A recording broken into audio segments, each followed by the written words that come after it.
Romans 8:28. So you are to be convinced that every detail of your life is continually woven together for good, for you are God's lover, who has been called to fulfill your designed purpose. Nina had built her life carefully.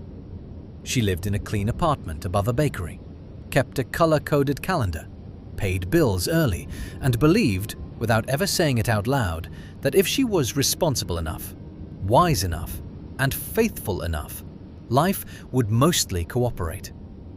Then, in one spring, it didn't. The company she worked for downsized, and the position she had poured herself into disappeared in a 20-minute meeting with soft voices and printed severance papers. 2 weeks later, her boyfriend, who had spoken often about the future, told her he needed space to rethink everything. Around the same time, her car began making a grinding sound that felt almost insulting in its timing. For a month, Nina walked through her days feeling like someone had quietly pulled the floor a few inches lower than expected. Nothing catastrophic had happened, but enough had shifted that she no longer felt safe inside the story she had been telling herself. She prayed, but mostly with accusation. God, I was trying to do this right. Why would you let all of this hit at once? One Tuesday afternoon, with nowhere particular to be, she wandered into a laundromat a few blocks from her apartment because the dryer in her building was broken. She sat on a plastic chair, watching clothes turn in circles behind the round glass doors, and felt like her whole life looked exactly like that. Motion without progress. An older woman across from her was folding towels with infuriating calm.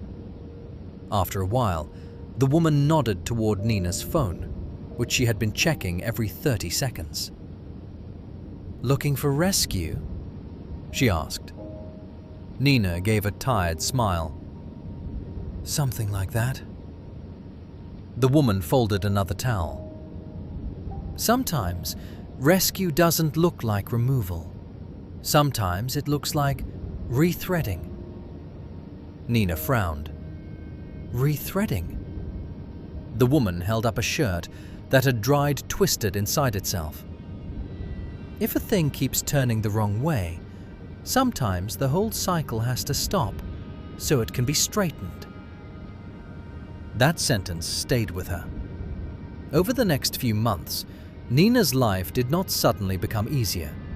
She still had awkward conversations, still had bills, still had mornings where grief hit before breakfast. But in the quiet spaces left by disappointment, things began to surface that had been buried under busyness. Without the old job, she realized how much of her identity had been leaning on being impressive. Without the relationship, she saw how often she had confused being chosen by someone with being secure in God. Without her old pace, she began noticing how chronically anxious she had actually been, even back when everything looked successful. And in that unwelcome unraveling, something gentler started to happen. A friend connected her with a small non-profit that needed design help. The work paid less, but she came home feeling human again. She started taking walks in the evening instead of answering emails until dark.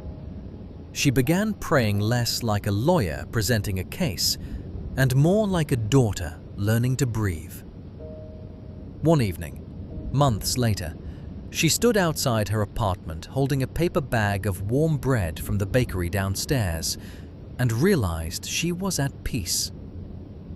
Not because every question had been answered, not because every loss had been reversed, but because she could finally see that what had felt like sabotage had actually become surgery. The layoff had cut away false dependence. The heartbreak had exposed misplaced worship. The disruption had interrupted a version of success that was slowly hollowing her out. What seemed bad had not been good in itself. but it had served a good hand.